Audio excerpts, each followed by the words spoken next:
आज के हमारे एडिटोरियल का टाइटल है क्वेश्चनेबल कंडक्ट। कंडक्ट का मतलब है आचरण और क्वेश्चनेबल का मतलब है जो सवाल के घेरे में है, जिस पर सवाल उठाया जा सके। तो यहाँ हम बात करेंगे ऐसे आचरण के बारे में जो सवाल के घेरे में है, यानी कि सवाल जिस पर उठाया जा सकता है, ऐसा आचरण। तो यहाँ पे हम किसके आचरण की बात करने वाले हैं, पूरा एडिटोरियल पढ़ेंगे तो हम यहाँ पे समझ में आएगा कि यहाँ हम बात करने वाले हैं तमिलनाडु के गवर्नर RN रवि के बारे में, कि उनका जो कंडक्ट है, उनका जो आचरण है वो क्वेश्चनेबल है, उस पर सवाल खड़े किए जा सकते हैं। सेंटर शुड बी वरिड, कि जो केंद्र है, केंद्र से मतलब है यहाँ पे केंद्र सरकार, उसे चिंतित होना चाहिए। किस चीज़ से? Bye governors reluctance. रिलक्टेंस का मतलब होता है अनिच्छा, यानी कि आप कोई काम करने के इच्छुक नहीं हो।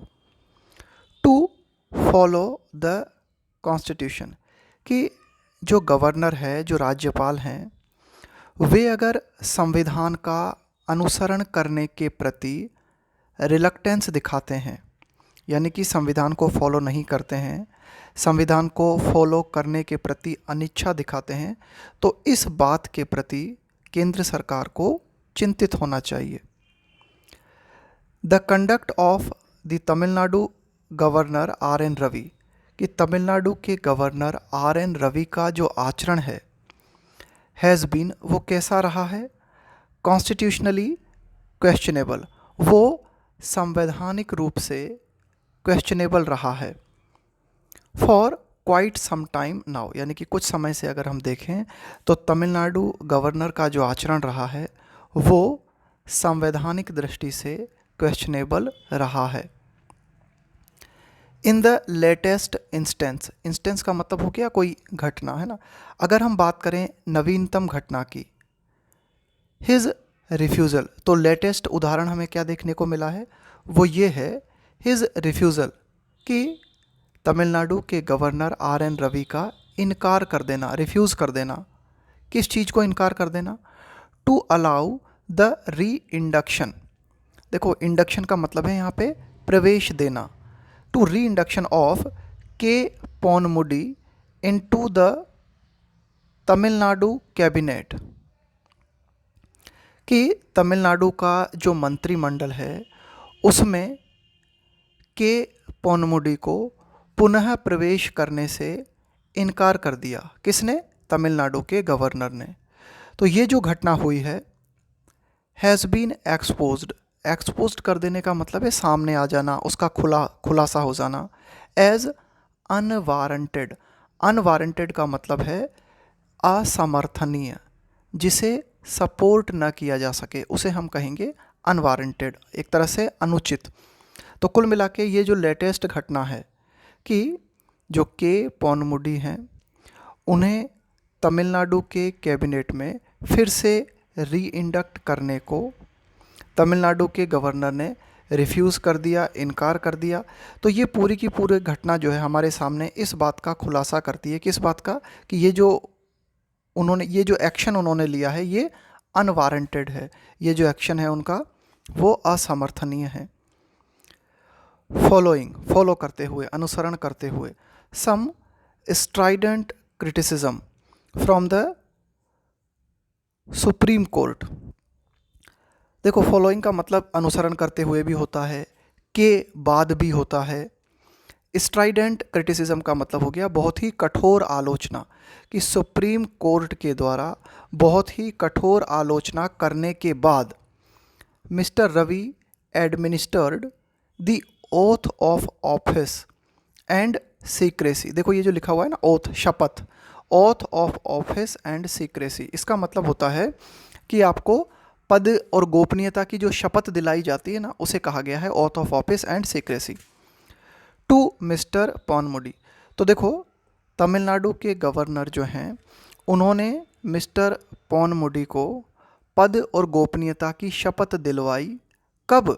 जब सुप्रीम कोर्ट के द्वारा जो है कड़ी आलोचना की गई। तो कुल मिला के सुप्रीम कोर्ट की जो आलोचना थी उसके बाद में मिस्टर रवि ने मिस्टर पॉनमुडी को पद की और गोपनीयता की शपथ दिलवाई। अब देखो मिस्टर पॉनमुडी के बारे में यहाँ पे बताया गया है, हुज कन्विक्शन, कन्विक्शन का मतलब होता है दोष सिद्धि, किसी का अपराध साबित हो जाए। Whose conviction in a corruption case was recently stayed by the court. Stay का मतलब होता है रोक लगा देना, कि मिस्टर पॉनमुडी जिनके की कन्विक्शन पे, यानी कि एक करप्शन केस है, भ्रष्टाचार से संबंधित केस है, इस केस में मिस्टर पॉनमुडी की जो दोष सिद्धि है उस पर कोर्ट के द्वारा स्टे लगा दिया गया था। और इसके बाद सुप्रीम कोर्ट ने कहा था कि भाई इनके करप्शन केस पे जब स्टे लग गया है, इनके कन्विक्शन पे जब स्टे लग गया है, तो इन्हें पद की शपथ दिलवाई जाए। रिजल्टिंग इन हिज, अब देखो जैसे ही कोर्ट के द्वारा मिस्टर पॉनमुडी के कन्विक्शन पे स्टे लगाया गया तो इसका परिणाम क्या हुआ, रिजल्टिंग इन, रिजल्ट इन का मतलब हुआ है कि भाई इसका परिणाम ये हुआ, हिज एलिजिबिलिटी, कि वे योग्य हो गए, एलिजिबल हो गए, किस चीज़ के, to be a member of the legislative assembly, being restored, restore का मतलब होता है पुनः बहाल करना। तो कुल मिला के वो एलिजिबल हो गए इस बात के कि उन्हें एक एमएलए के रूप में फिर से पुनः बहाल किया जाए। और जब वो एमएलए के रूप में फिर से बहाल हो गए तो वो अब मंत्रिमंडल में भी इंडक्ट किए जा सकते हैं। Mister Ravi had taken the legally untenable stand, mister Ravi had taken the legally untenable, untenable का मतलब भी यही होता है इनसपोर्टेबल, असमर्थनीय, जिसे सपोर्ट न किया जा सके, अनजस्टिफाइड। तो मिस्टर रवि जो है उन्होंने कैसा स्टैंड लिया था, उन्होंने कैसा रुख अपनाया था, कानूनी रूप से उन्होंने जो रुख अपनाया था वो असमर्थनीय था। क्या कहा था मिस्टर रवि ने, that it would be against constitutional morality, constitutional morality का मतलब हो गया कि संविधान से जुड़ी हुई नैतिकता, to reinduct mister Ponmudy based on the stay of conviction. तो मिस्टर रवि ने ये कहा था कि भाई मिस्टर पॉनमुडी के कन्विक्शन पे स्टे लगा दिया गया है, इस आधार पर मिस्टर पॉनमुडी को दोबारा से मंत्रिमंडल में इंडक्ट करना जो संवैधानिक मॉरलिटी है उसके अगेंस्ट होगा, उसके प्रतिकूल होगा, ये बात उन्होंने कही थी। तो कुल मिला के ये जो बात उन्होंने कही थी, ये जो स्टैंड उन्होंने लिया था, ये कानूनी रूप से अनटेनेबल है, अनडिफेंडेबल है, असमर्थनीय है, अनजस्टिफाइड है। In the governors interpretation, interpretation का मतलब होता है किसी चीज़ की व्याख्या करना, उसे एक्सप्लेन करना। तो गवर्नर जो हैं उन्होंने अपनी जो व्याख्या की, उन्होंने अपना जो एक्सप्लेनेशन दिया एक तरीके से, the order of the two जज बेंच, कि दो जज की पीठ के द्वारा जो ऑर्डर दिया गया, स्टेइंग, स्टे का मतलब है रोक लगाते हुए, the conviction recorded by the Madras high court, कि मद्रास हाई कोर्ट के द्वारा कन्विक्शन जो है रिकॉर्ड किया गया था, कन्विक्शन दर्ज किया गया था, इस कन्विक्शन पे जो है स्टे लगा दिया गया 2 सदस्यीय जज बेंच के द्वारा। तो ये जो स्टे लगाया गया, उस स्टे के बारे में गवर्नर का कहना था कि ये स्टे जो था was only by way of interim relief, कि ये जो स्टे है ये सिर्फ अल्पकालीन राहत है, टेम्परेरी राहत है, एंड दैट इट मीन्ड, और इसका मतलब ये था that the conviction was existent, कि जो कन्विक्शन है, जो अपराध सिद्धि है वो अस्तित्व में है, बट मेड नॉन ऑपरेटिव, लेकिन उसे नॉन ऑपरेटिव बना दिया गया है। ये एक्सप्लेनेशन, ये इंटरप्रिटेशन गवर्नर ने दिया। And did not amount to, amount to का मतलब होता है इक्वल टू, तुल्य होना, बराबर होना, समकक्ष होना। और गवर्नर ने ये कहा कि भाई did not amount to its being set aside, कि उनका जो कन्विक्शन है उसे एक तरफ रख दिया जाए। सेट असाइड का मतलब है एक तरफ रख देना। तो कुल मिला के मिस्टर आर एन रवि ने जो एक्सप्लेनेशन दिया, उन्होंने कहा कि भाई ये जो कन्विक्शन है इसको नॉन ऑपरेटिव बनाया गया है, लेकिन ये एग्जिस्टेंट है। तो कुल मिला के ये जो फैसला है इसका मतलब ये नहीं है ना, ये फैसला इस चीज़ के बराबर नहीं है कि उनका जो कन्विक्शन है उसको एक तरफ साइड में रख दिया जाए।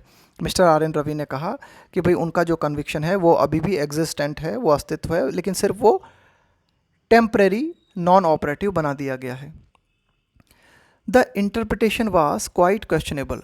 अब ये जो interpretation mister R N Ravi ने दिया वो भी काफ़ी क्वेश्चनेबल था, यानी कि वो भी जो है सवालों के दायरे में था, यानी कि उस पर भी जो है सवाल खड़े किए जा सकते हैं। ऐसा इसलिए as the legal consequences, legal consequences का मतलब हो गया कानूनी परिणाम, दैट फ्लो फ्रॉम का मतलब है वहाँ से आते हैं। अ क्रिमिनल कन्विक्शन, क्रिमिनल कन्विक्शन का मतलब हो गया कि आपराधिक दोष सिद्धि। इन अ करप्शन केस, यानी कि कोई भी करप्शन केस है और उसमें अगर किसी का क्रिमिनल कन्विक्शन हो जाता है ना, तो उससे जुड़े हुए क्या कानूनी परिणाम हैं? Loss of eligibility for being a legislator, कि अगर करप्शन केस में किसी व्यक्ति का जो है क्रिमिनल कन्विक्शन हो जाता है तो उसका परिणाम ये होता है कि वह योग्यता खो देता है। किस चीज़ की? लेजिस्लेटर होने की। कि वो जो है, लेजिस्लेटर का मतलब होता है कानून निर्माता, विधायक है, सांसद है, इन्हें हम कहते हैं लेजिस्लेटर। तो कुल मिला के करप्शन केस में कन्विक्शन के बाद व्यक्ति जो है लेजिस्लेटर होने की एलिजिबिलिटी खो देता है, एंड देयरफॉर, और जब वो लेजिस्लेटर ही नहीं हो सकता तो फिर वो मिनिस्टर होने की एलिजिबिलिटी भी खो देता है। तो देखो यहाँ पे क्या लिखा हुआ है, the interpretation was quite questionable, कि मिस्टर आर एन रवि के द्वारा जो इंटरप्रिटेशन दिया गया वो भी काफ़ी, आप कह सकते हो कि क्वेश्चनेबल है। तो यहाँ पे क्या लिखा हुआ है, legal consequences that flow from a criminal conviction in a corruption case stand suspended as soon as the conviction is stayed. यहाँ पे ये लिखा हुआ है कि जैसे ही कन्विक्शन को कोर्ट के द्वारा, अगर उस पर कोई भी कन्विक्शन है, अगर उस पर जैसे ही स्टे लगा दिया जाता है तो जो भी लीगल कॉन्सिक्वेंसेस हैं क्रिमिनल कन्विक्शन से जुड़े हुए वो सस्पेंड हो जाते हैं। एज सुन एज, जैसे ही कन्विक्शन पे स्टे लगाया जाता है वैसे ही तुरंत क्रिमिनल कन्विक्शन से जुड़े हुए जो भी नियम हैं वो सस्पेंड हो जाते हैं। Parliament and the state legislators restore the membership of those convicted as soon as the conviction is stayed. Parliament, चाहे संसद हो या फिर राज्यों की विधायिकाएं हों, विधानसभा या विधान परिषद या फिर संसद हो, रेस्टोर का मतलब है पुनः बहाल करना। मेंबरशिप ऑफ दोज कन्विक्टेड, कि कोई है ना, वे व्यक्ति जिनको कि कन्विक्ट करार दिया गया है, दोषी करार दिया गया है, जैसे ही उनका जो कन्विक्शन है अगर उस पर स्टे लगता है तो तुरंत उनकी मेंबरशिप को बहाल किया जाता है। इवन इफ का मतलब होता है भले ही, their seats had been declared vacant, भले ही उन लोगों की सीट है ना जिन्हें कन्विक्ट करार दिया गया था, उन लोगों की सीट को पार्लियामेंट के द्वारा या स्टेट लेजिस्लेचर्स के द्वारा उनकी सीट को वैकेंट घोषित कर दिया गया था, लेकिन जैसे ही उनके कन्विक्शन पे स्टे लगता है तो उनकी जो सदस्यता है उसे पुनः बहाल किया जाता है। द गवर्नर्स कन्फ्यूज़न, कि जो गवर्नर है उनका जो कन्फ्यूज़न है किस बात को लेकर? ऑफ मॉरलिटी, नैतिकता को लेकर, and principles of good governance with legality, और अगर हम बात करें सिद्धांतों की ऑफ गुड गवर्नेंस, कि भाई जो अच्छा शासन है, यानी कि एक कानूनी तौर पर एक जो अच्छा शासन है उसके जो सिद्धांत हैं और एक तरह की जो नैतिकता है ना, इनके रिगार्डिंग गवर्नर का जो कन्फ्यूज़न है, सीम्ड डेलिबरेट, सीम्ड का मतलब है प्रतीत हुआ, डेलिबरेट का मतलब होता है इंटेंशनल, जानबूझकर किया गया। तो कुल मिला के ये जो गवर्नर का कन्फ्यूज़न है, ये कन्फ्यूजन वास्तव में ऐसा प्रतीत हुआ कि भाई ये कन्फ्यूजन जो था एक तरह से वो डेलिबरेट था, इंटेंशनल था, उन्होंने ये जानबूझकर किया। As mister Ravis propensity, propensity का मतलब होता है टेंडेंसी, प्रवृत्ति, एक तरह का झुकाव होना किसी चीज़ के प्रति। To find new ways to get under the skin of, बहुत अच्छी इडियम है, get under the skin of someone. इसका मतलब होता है किसी को इरिटेट करना, किसी को अनॉय करना, है ना, उसको परेशान करना। The DMK regime becomes more apparent, apparent का मतलब होता है और ज़्यादा बिल्कुल साफ हो जाना, स्पष्ट हो जाना, प्रकट हो जाना, है ना, बिल्कुल एकदम सामने आ जाना। तो मिस्टर रवि की जो टेंडेंसी है, क्या है उनकी टेंडेंसी? नए तरीके ढूंढना। किस चीज़ के लिए? कि जो डीएमके रेजिम है, जो डीएमके शासन है, उसको अनॉय करने के, उसको इरिटेट करने के नए तरीके ढूंढना, ये जो उनकी टेंडेंसी है वो जैसे जैसे और ज़्यादा अपरेंट, और ज़्यादा क्लियर होती जाती है। टू थिंग्स स्टैंड आउट, तो दो चीज़ें जो है सामने आती हैं। टू थिंग्स स्टैंड आउट, कौन कौन सी हैं वे दो चीज़ें? हिज रिलक्टेंस, कि मिस्टर आर एन रवि जो हैं उनकी अनिच्छा, to accept the limitations of his office. एक तो इस बात के प्रति मिस्टर आर एन रवि जो हैं वो अनिच्छुक नज़र आते हैं, क्या? कि वे ये स्वीकारने को इच्छुक नहीं हैं कि भाई उनका जो पद है उसकी कुछ सीमाएं हैं, उसकी लिमिटेशंस हैं। एंड और दूसरी बात हमें नज़र आती है द यूनियन गवर्नमेंट्स फेलियर, कि जो केंद्र सरकार है उसका फेल हो जाना। किस चीज़ के प्रति? To act on, act on का मतलब है एक्शन लेना, कार्यवाही करना। To act on the increasing instances, जो बढ़ती हुई घटनाएं हैं, ऑफ इट्स गवर्नर्स, कि केंद्र सरकार के द्वारा जो गवर्नर नियुक्त किए जाते हैं उनकी जो बढ़ती हुई घटनाएं हैं। बीइंग पुल्ड अप, देखो पुल अप का मतलब होता है किसी की खिंचाई करना। पुल अप का मतलब होता है to tell someone that they have done something wrong, किसी को ये बताना कि भाई आपने कुछ गलत किया है ना, उनको उनकी एक तरह से खिंचाई करना। बाय द कोर्ट, यानी कि यूनियन गवर्नमेंट के द्वारा जो गवर्नर्स अपॉइंट किए जाते हैं उनको कोर्ट के द्वारा फटकार लगाई जाती है। इस तरह की घटनाएं जो है काफ़ी ज़्यादा बढ़ती जा रही हैं ना, इंक्रीजिंग इंस्टेंसेस हमें देखने को मिल रहे हैं, लेकिन फिर भी केंद्र सरकार कोई एक्शन नहीं ले रही है। तो एक तो ये बात हमें देखने को मिलती है साफ साफ, और दूसरी बात हमें देखने को मिलती है कि मिस्टर आर एन रवि जो हैं इस बात को स्वीकारने को तैयार नहीं है कि उनका जो पद है उसकी लिमिटेशंस हैं, उसकी सीमाएँ हैं। ऑन एन अर्लियर ओकेज़न, कि पूर्व में एक और घटना जो है हमें देखने को मिला था, एक और अवसर पे हमें क्या देखने को मिला था? द कोर्ट हैड नोटेड, कि कोर्ट ने इस बात को नोट किया था, इस बात को देखा था कोर्ट ने, that he had disposed of. देखो डिस्पोज ऑफ का मतलब होता है निपटान करना। जैसे मान लो कई सारे मामले पेंडिंग हैं, उनको आपने डिस्पोज कर दिया, मतलब उन मामलों को आपने निपटा दिया। That he had disposed of bills pending with him only after his prolonged, prolonged का मतलब होता है बहुत ही लंबा, इन एक्शन का मतलब है कोई एक्शन न लेना, वाज क्वेश्चन का मतलब है सवाल करना, बाय द कोर्ट। तो कोर्ट ने इस बात को भी नोट किया था कि मिस्टर आर एन रवि ने कई सारे बिल्स, जो कि डीएम के रेजिम के जो कई सारे बिल्स थे वे गवर्नर के पास पेंडिंग पड़े हुए थे, और उन बिल्स को डिस्पोज किया गया कब? सिर्फ तब जाकर, मतलब एक लंबे समय से, प्रोलॉन्ग्ड इन एक्शन, यानी कि एक लंबे समय से मिस्टर आर एन रवि ने इन बिल्स के ऊपर कोई एक्शन नहीं लिया। और जब कोर्ट ने ये सवाल किया कि भाई ये बिल जो है इतने लंबे समय से पेंडिंग पड़े हुए हैं, आप इन पर जो है एक्शन क्यों नहीं ले रहे, ये सवाल जब कोर्ट ने किया तब जाके इन बिल पर मिस्टर आर एन रवि ने जो है एक्शन लिया। इन द लेटेस्ट इंस्टेंस, और जो नवीनतम घटना है उसकी अगर हम बात करें, he gave enough cause for the court, तो इस नवीनतम घटना में भी मिस्टर आर एन रवि जो हैं उन्होंने पर्याप्त कारण दिए कोर्ट को इस बात के लिए कि कोर्ट जो है ये पूछे, if the governor does not follow the constitution, कि यदि गवर्नर जो है वह संविधान का पालन नहीं करता है, what does the state do, तो फिर राज्य क्या कर सकते हैं सिवाय इसके, come to a constitutional court, सिवाय इसके कि राज्य जो है संवैधानिक कोर्ट में जाएं। तो कुल मिला के कहने का मतलब ये है कि नवीनतम घटना में हमें ये देखने को मिला कि कोर्ट को ये पूछने के पर्याप्त कारण मिले कि कोर्ट ने ये कहा, क्या कहा कोर्ट ने, कि यदि गवर्नर जो है वह संविधान को फॉलो नहीं करता है तो जो राज्य हैं वे क्या कर सकते हैं सिवाय इसके कि अदालत में जाएं, कोर्ट में जाएं।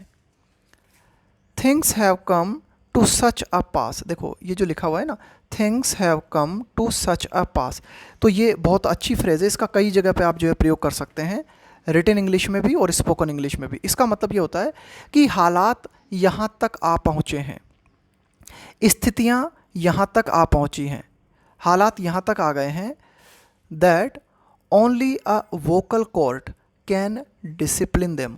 वोकल का मतलब होता है बोलने में मुखर होना, अपनी बात को जो है मुखरता के साथ कहना, vocal court can discipline them. तो कुल मिला के गवर्नर्स के द्वारा इस तरह की जो घटनाएं देखने को मिल रही हैं, तो स्थितियां यहाँ तक आ पहुँची है कि जो एक मुखर कोर्ट है, यानी कि बहुत ही स्पष्ट तरीके से अपनी टिप्पणियाँ करता है, इस तरह के कोर्ट ही इन गवर्नर्स को डिसिप्लिन कर सकते हैं, उन्हें अनुशासन में ला सकते हैं। गिवन, गिवन का मतलब होता है इस बात को ध्यान में रखते हुए, इस बात को देखते हुए। द प्लूरलिटी, प्लूरलिटी का मतलब है विविधता, ऑफ लिटिगेशन, लिटिगेशन का मतलब है मुकदमेबाजी, कंसर्निंग का मतलब है संबंधित, द कंडक्ट ऑफ, कंडक्ट का मतलब हो गया आचरण, ऑफ गवर्नर्स, कि गवर्नर के आचरण से संबंधित जो मुकदमेबाजी हैं वह विविधता से भरी हुई है। तो इस बात को ध्यान में रखते हुए इट इज़ डिसकंसर्टिंग, डिसकंसर्टिंग का मतलब होता है चिंताजनक, तो इस बात को ध्यान में रखते हुए ये चिंताजनक है दैट कि the centre does not see any scope for remedial measures. Remedial measures का मतलब हो गया यहाँ पे उपाय, रेमेडियल का मतलब हो गया उपचारात्मक उपाय। तो कुल मिला के कि भाई ये जो लिटिगेशन है गवर्नर से संबंधित, गवर्नर के आचरण से संबंधित है ना, उनकी प्लूरलिटी बहुत ज़्यादा है, वो बहुत ही ज़्यादा विविधतापूर्ण है, और इस तथ्य को ध्यान में रखते हुए ये डिस्कंसर्टिंग है, ये चिंताजनक है कि केंद्र सरकार जो है बिल्कुल भी इस चीज़ को नहीं देख रही है, क्या कि कुछ रेमेडियल उपचार किए जाएं, है ना। वैन, जबकि it ought to be its duty, जबकि केंद्र सरकार का ये कर्तव्य होना चाहिए, उसका ये दायित्व होना चाहिए टू रिप्लेस गवर्नर्स, कि उन गवर्नर्स को रिप्लेस किया जाए हु आर पैथोलॉजिकली, देखो पैथोलॉजिकल का मतलब होता है कि भाई रुग्ण, पैथोलॉजिकल का मतलब होता है एक तरह का मनोविकार, है ना, एक तरह की विकृति होना। एवर्स, एवर्स का मतलब होता है कि भाई आप जो है किसी चीज़ को लाइक नहीं करते, आप जो है उस चीज़ से बचते हो, उस चीज़ से अपने आप को दूर रखते हो। Averse to following the constitution, यानी कि केंद्र सरकार का दायित्व क्या होना चाहिए, उन गवर्नर्स को रिप्लेस किया जाए जो कि एक तरह से रुग्णता प्रदर्शित करते हैं, किस चीज़ के प्रति, यानी कि जो एक तरह से अनविलिंग हैं, रिलक्टेंस हैं संविधान को फॉलो करने के प्रति, यानी कि संविधान को फॉलो करने के प्रति जो एवर्स हैं, यानी कि रिलक्टेंस दिखाते हैं। तो ये क्या है, ये एक तरह की पैथोलॉजिकल कंडीशन है, एक तरह का आप कह सकते हो कि ये मनोविकार है कि आप जो लीगल है, जो संविधान है ना, उसको ही आप फॉलो नहीं करना चाहते, तो इसे हम क्या कहेंगे, एक तरह की रुग्णता कहेंगे। और इस तरह के आप कह सकते हो कि जो गवर्नर्स हैं उन्हें केंद्र सरकार को रिप्लेस करना चाहिए, लेकिन केंद्र सरकार जो है नहीं कर रही है, तो ये एक तरह से डिस्कंसर्टिंग है, चिंताजनक है।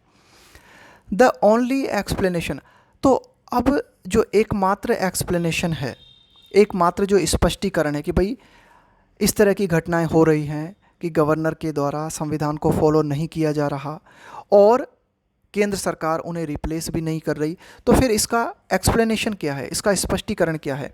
तो ओनली एक्सप्लेनेशन जो है वो ये है, is that there conduct is driven, driven का मतलब होता है चालित होना, कि जो गवर्नर्स हैं उनका जो आचरण है वो चालित है, यानी कि गवर्नर जो आचरण कर रहे हैं वो इसलिए कर रहे हैं नॉट बाय कॉन्स्टिट्यूशनल नॉर्म, कि भाई उनका जो गवर्नर्स जो है उनका जो आचरण है वो किस चीज़ से प्रेरित है, किस चीज़ से चालित है, नॉट बाय कॉन्स्टिट्यूशनल नॉर्म, वे संवैधानिक नियमों को फॉलो नहीं कर रहे हैं, तो वे किस चीज़ को फॉलो कर रहे हैं, but by the political assignment. Political assignment का मतलब हो गया एक तरह का राजनीतिक काम, एक तरह की राजनीतिक जिम्मेदारी। तो वे गवर्नर जो है वे किस चीज़ को फॉलो कर रहे हैं, वे उस राजनीतिक असाइनमेंट को फॉलो कर रहे हैं जो कि उनको दिया गया है, given to them by those appointing them, यानी कि जिनके द्वारा गवर्नर्स को अपॉइंट किया जाता है तो उनके द्वारा कुछ पॉलिटिकल असाइनमेंट गवर्नर को दिए जाते हैं और गवर्नर जो है उसी को फॉलो कर रहे हैं। तो यही बात जो है यहाँ पे अंतिम लाइन में कही गई है कि एकमात्र स्पष्टीकरण जो है वो ये है कि गवर्नर्स जो हैं उनका आचरण संविधान से प्रेरित न होकर किस चीज़ से प्रेरित है, उनका आचरण जो है प्रेरित है कि जिन लोगों ने गवर्नर को अपॉइंट किया है वे उन्हीं का पॉलिटिकल असाइनमेंट पूरा करें। यानी कि जिन लोगों ने गवर्नर को अपॉइंट किया है उन लोगों ने गवर्नर को राजनीतिक रूप से जो करने को कहा है गवर्नर उसी चीज़ को कर रहे हैं, जबकि उन्हें करना क्या चाहिए, उन्हें संवैधानिक रूप से जो चीज़ सही है वो फॉलो करना चाहिए, जो संवैधानिक जो नियम है वो उन्हें फॉलो करने चाहिए। तो ये था हमारा आज का एडिटोरियल।